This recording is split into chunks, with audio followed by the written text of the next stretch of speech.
I was reading this passage by Pema, which I'll read to you in a moment. And it really reflected a conversation that I've been having with a friend of mine. And it has everything to do with transition. Transition, the in-between moments. And what I'm going to throw into it is, I don't know if you've had this thought. I think it arises when you're kind of getting old, as you're getting older. Not that I'm old, but meaning like you're not 20 anymore. Maybe you've had this thought too that, oh, wow, this isn't what I thought it was going to be like. This isn't what I was expecting. And that can be a really uncomfortable thought to sit with when it comes to our life. And yet, if we can stay with that long enough, dare I use the word, it can be very enlightening. It can be a very enlightening space to be in if we're willing to stay there. So, yeah, I want to talk about transition, the in-between moments, and what we thought life would be like.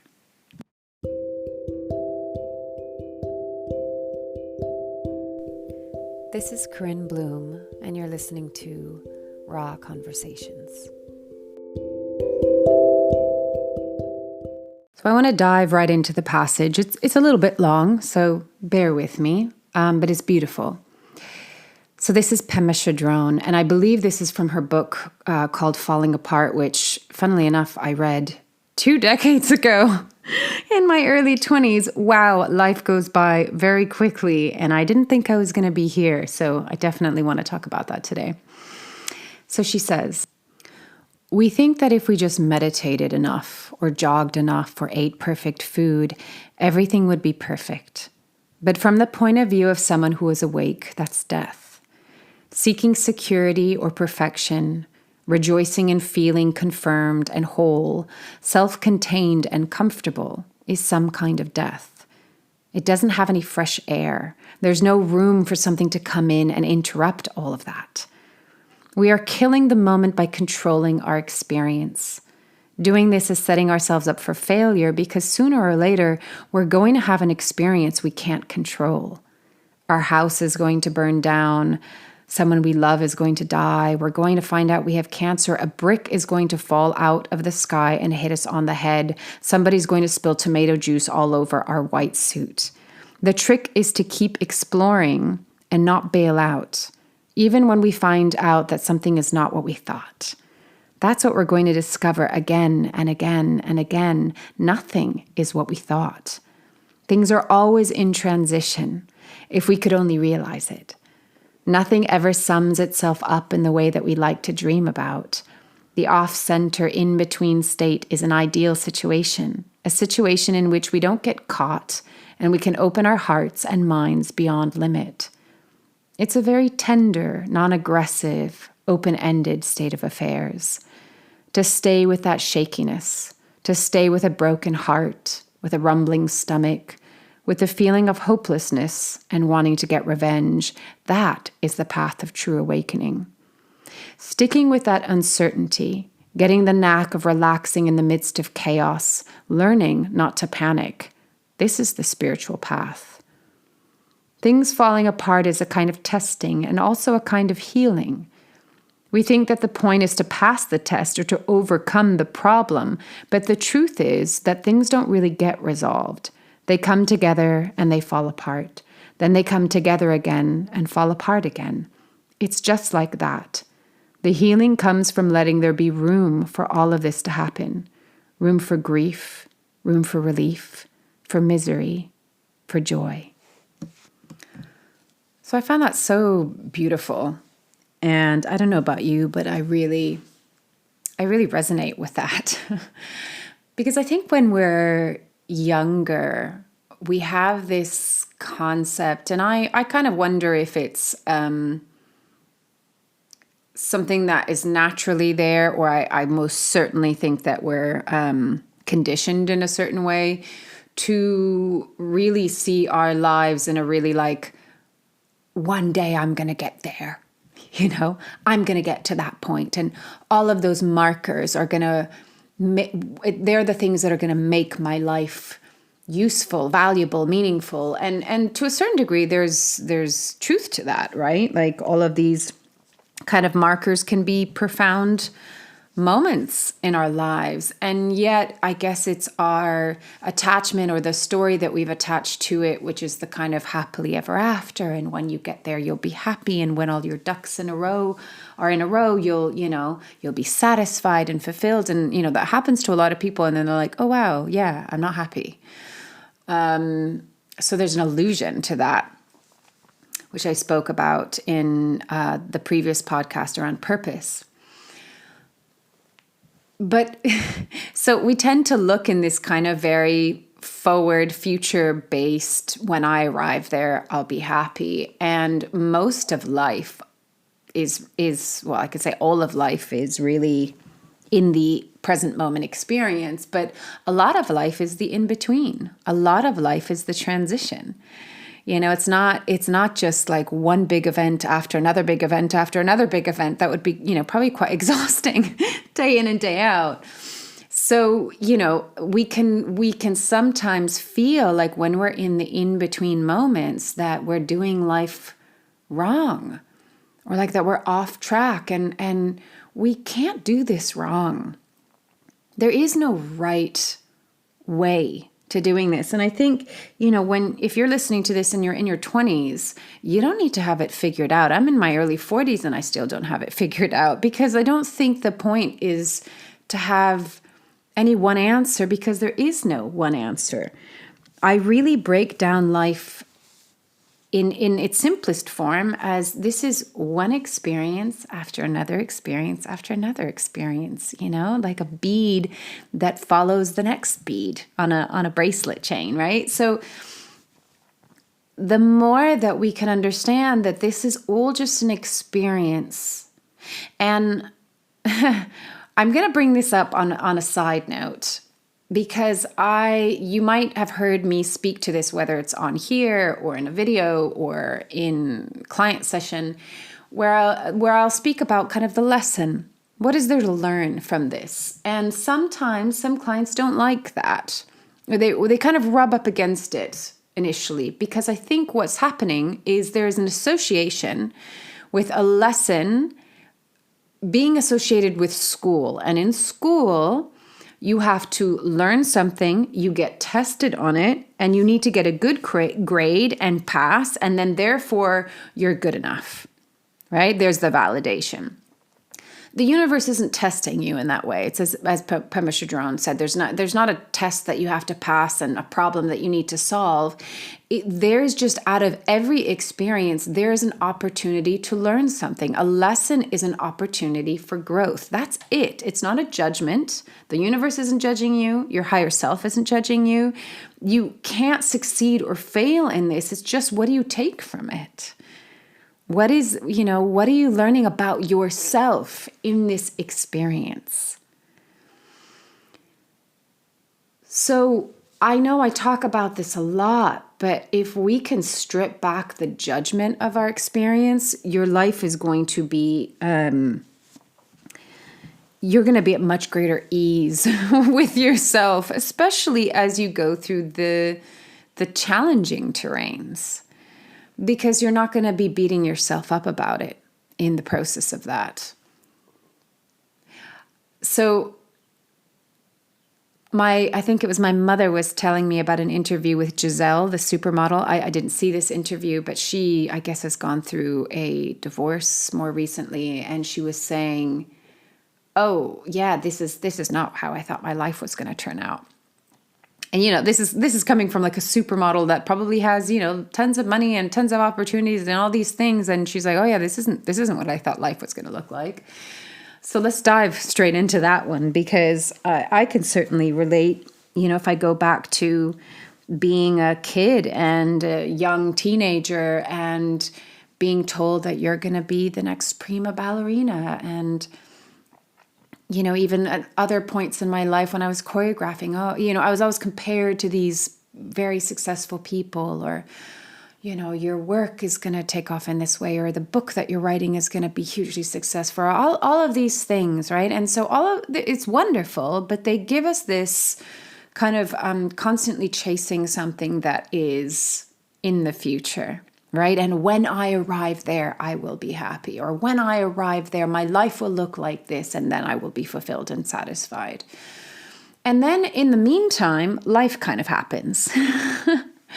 So, you get injured in my case. And so that dream comes to a full stop. Or you choose to move to the other side of the planet. Or you choose to get a divorce, in my case.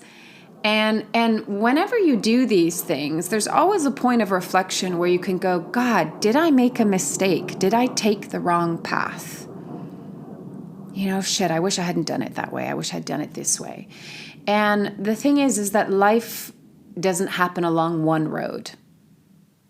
There's no destination even. There are many roads, and every road offers an opportunity for a different experience. And it's just, which one are you curious about? And they might all take you in kind of squiggly lines and directions and all of that.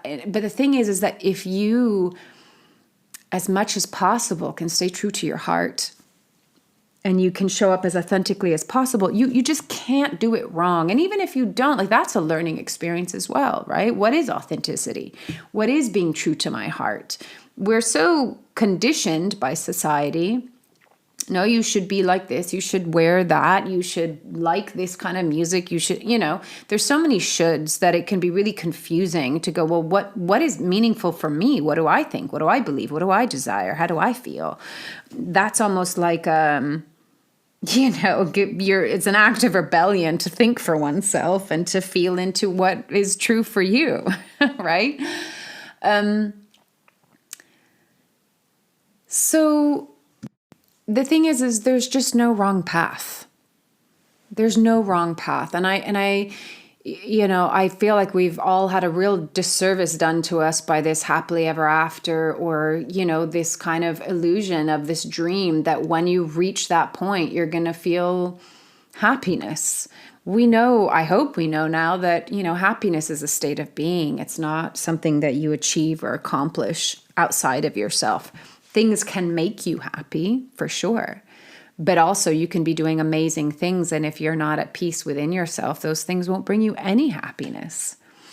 So what I love about this passage by Pema Chodron is that she's really speaking to that when we cling on to the ideas of what we think life should look like, or what we think our lives should look like, and what is going to make us happy, and the goalposts that we need to reach, and that it is kind of, we're perfecting our lives. The thing is if we do that and we're not actually just being present to all the in-between moments and all the transitions, and actually we're not even being present, but we're actually judging those. Oh, nothing is happening. I'm failing at life. Where did I go wrong? I went down the wrong path. One is that when we do meet those goalposts, we might be sorely disappointed. But the thing is that the whole process and the whole journey there is, it's so on tender hooks, because like she said, a brick could fall from the sky, and what we need to learn is how to be the willow in the wind, not to be the brittle tree that gets, snapped in half the moment that there's a breeze. And I want to say with that, that's also a process, right? Learning to accept and allow and surrender in a way to what is an art. And I think that happens over time. As we grow older, I certainly feel like I've been able to embody that more in recent years as I've grown, as I've come into my 40s, where there's just, I don't fight it as much, because I think I'm also not measuring it up to something that I know isn't realistic. And I'm trying to really just be in the present moment, in the isness. Now, with that said, I definitely feel, as I shared in the last podcast, that I'm not exactly where I want to be, because I know what I want to experience. I know what I have to offer, and I'm not there yet. And there are moments where I get frustrated with the kind of how, And I have the belief that it's like, well, the universe isn't interested in you knowing about the how. It will take care of that step. But I'm like, all right, like, I'm ready, I'm willing, I'm here. Like, can you please help me out here? Can we do this together? And yet then it's still an invitation, like, to come back to this moment and trust that there's an aliveness. Like, I like that she said, when everything is so perfected, there's no fresh air. There's no spaciousness. There's no room. And experience and life happens in these in-between moments, which we kind of judge or define as mundane and in-between and therefore useless because we're so hungry for the next big thing. So I want to talk about this, like, wow, this isn't what I thought my life would be, because that can be really deeply uncomfortable, right? That can be a deeply uncomfortable realization. But again, what was it measured up against? And the thing is that, life just kind of, it is what it is. And you could say that maybe certain things are destined and fated. Maybe, if you go with this terminology, we have certain soul agreements or what people will call contracts with certain souls that, you have something to learn from or something to heal from it. But there's also free will, and we can make choices and we can take a path and go down that and like, yeah, I want to experience that. And then we get to a certain point in the road where like, nope, I want to, take a left turn here. So, my experience of that is when I decided to divorce my husband. This was nearly 5 years ago. And there's a, process, I forget what they call it, but where you go through the different steps of like, anger, resentment, denial. And I remember going through a period where I just thought, wow, if I go back, did I just make a massive mistake of even marrying him and having a child with him? Like, was that the mistake? Was that where I went wrong in life? And, I sat with the pain of that. And I sat with the reality that like, wow, yeah, maybe I did make a mistake. And at the same time, I come back to, there are no mistakes, and we have a beautiful daughter together and we co-parent. And, I also think sometimes you do have certain things that you're working out with people and also with yourself, certain lessons that you want to learn. Again, it's not a test where you're going to be marked or judged or criticized. It's just, what am I also evolving within me and my ancestral line, right? I mean, this can be really complex. It depends on which angle you want to look at it from. And there's always something to take from it. And then maybe also you get to a point where it's like, yeah, and you outgrow that situation. And that's okay. Again, life is not linear. So, I can look at my life and go, well, I didn't have the childhood I didn't have an ideal childhood. We left my father when I was 4 and I didn't see him again until I was 19. I don't have a relationship with him now. And, there's a sadness of not having a true father figure in my life when I was a child, or even now. I never really did. I could drop into the sadness of like, well, I couldn't create that for my own family that I wanted to create. So my daughter doesn't have that. Like, is that some ancestral karmic shit that like we're all working on? Who knows? And do I need to know? Maybe actually it's just not even the point. It's what you make of it. But it's really easy for, okay, I'll throw in a few other things. I got injured. I was, had a lot of potential when I was young. I was at San Francisco Ballet. I had a lot of potential. There was a certain direction that my life was being molded into. That didn't happen because I got injured. There's the brick falling from the sky, right? And I have certainly learned over and over and over again in my life the power of resilience. And resilience happens when the shit comes at you sideways. I remember with my ex-husband, we wanted to get out of London and we packed all of our stuff. We were like nomadic within London, like moving houses every week for like a couple months. And then we just packed shit up in a car. We bought a car, we packed everything up and we went to Spain. We're just like, yep, we want to go live totally different life. And then we chose to get pregnant.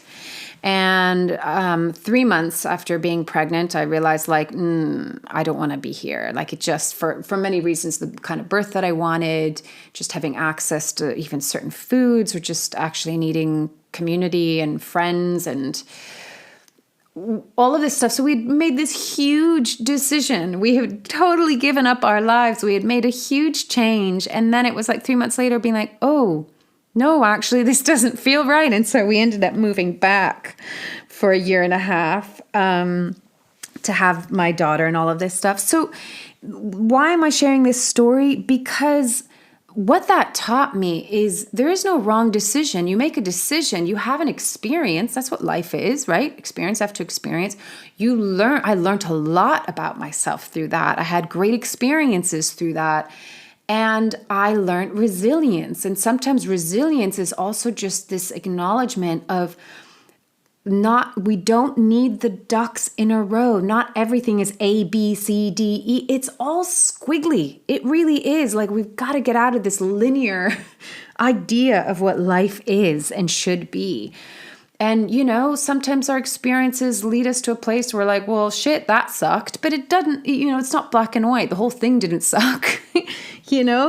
Everything is a kind of evolution. And if you trust yourself and if you trust life, knowing that all of this it's not even to get you somewhere, but if anything, maybe it's to deepen your relationship with yourself and your own existence, your experience of being here, and just getting out of the right or wrong or the success or the failure. I think when we get to a point in our lives where we're like, well, that's not what I thought it was going to be like, it's just that because we had a projection and a fantasy. And there's nothing wrong with that. Like, go dream big.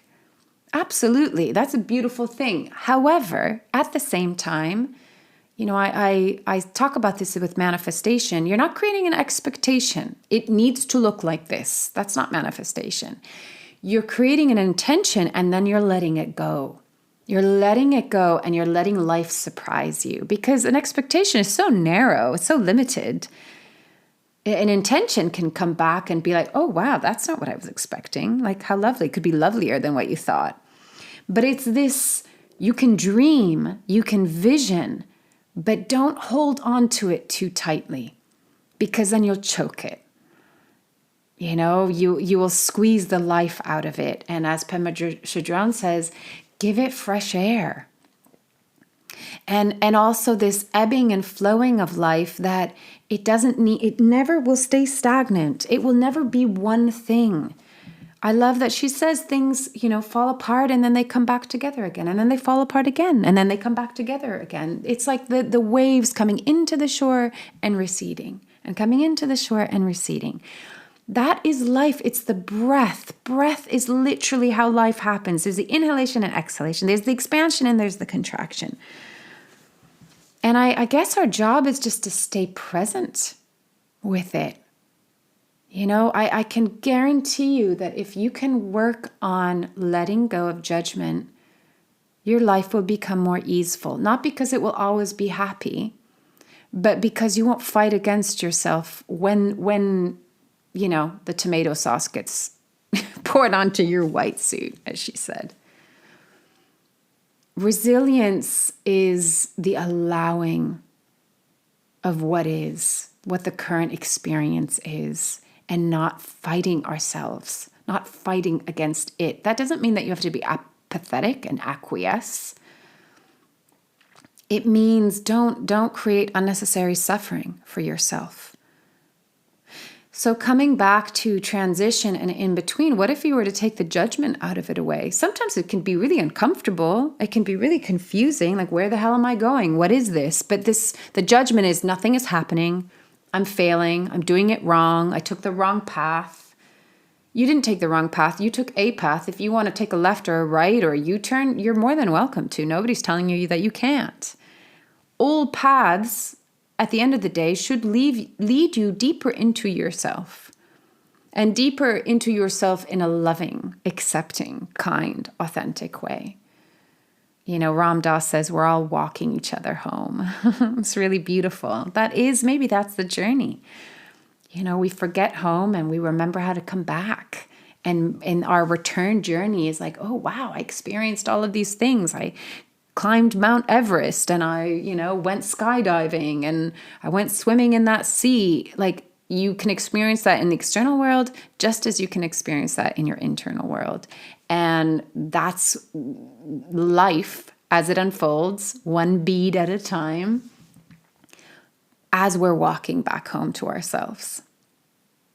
So my invitation to you is, as always, can you let go of the judgment? Can you allow yourself to be present in this moment, even if it's uncomfortable, and just know that nothing's wrong. You're not doing it wrong. You're not failing because you cannot succeed or get it right? Just throw that whole paradigm out the window. It's not true. Go easy on yourself. And just be mindful of where you place your attention. We live in a society that is robbing us of our attention. I did a little video on that on Instagram, which you can go see if you like. Be very mindful of that, because all of these social media platforms are great at distracting you. They're great at telling you where you should be or how you should be doing it or how you should look. If you don't look like that, and if you're not doing it that way, and you're not, producing this or that and the other, then you're failing at life. That is not the example to look to, So come back to yourself. Come back to this place of just being aware of this present moment, and then that present moment, and then that present moment. Being with your experience. I think if you can learn to, and I include myself in this, to just hold our hands along the way. Yeah, maybe it can actually even be an enjoyable ride, right? And then no matter what comes in, it's like, okay, this experience now. Ooh, wow, this experience is really painful. Ooh, wow, this experience is super joyful. Or maybe it goes from one moment is joyful and literally in the next minute you might get in an argument with your partner and then it's terrible, And then you come back to love again and it's beautiful. That's life. That's another thing, is the moment that we have this idea of what not just life, but what a relationship should look like. So then when you get into the challenging period or challenging phase of your relationship, you're like, we've made a mistake. This has all gone wrong. We should, again, it's so black and white. It's so you're either succeeding or you're failing. That is not how life works. That is not how this human experience works. Be humble and bow down to the experience that you're having that is before you, without slapping the label or the judgment that it's good or bad. And if you've reached that point in your life where you're like, wow, this is really not what I thought it was going to be like, not what I was expecting, okay, great. Be curious about that. What was I expecting? What did I think it was going to look like? What have I learned about it not being that? Where was that coming from? What was I measuring it up to? Is there a part of my being that is still hurting or wounded and was trying to, make up for that? Or what? Again, there is no right answer. Not at all. And only you can know. And only you can know by being inquisitive and curious enough about your experience and not getting into blame and shame and shoulda, woulda, coulda. And God, why didn't I do that? Or, why did I make that decision? And you know what? And that too, if you're in that phase where you're pissed off at yourself for having made certain decisions, okay, great. Feel that. Can you allow that? Can you accept that? And then now what choice are you going to make? What would you like to change? How would you like to do it differently now? That's the lesson.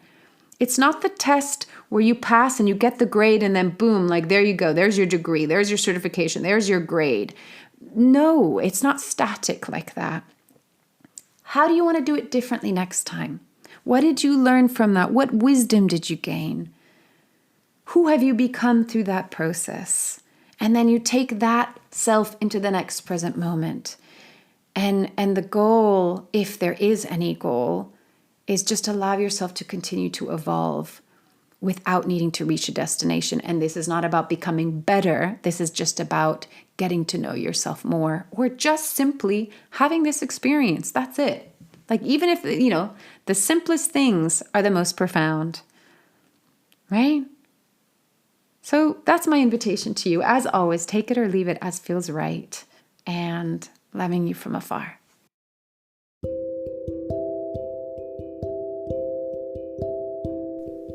You've been listening to Raw Conversations with Corinne Bloom. Thanks so much for showing up, listening in, and being a part of the conversation with me.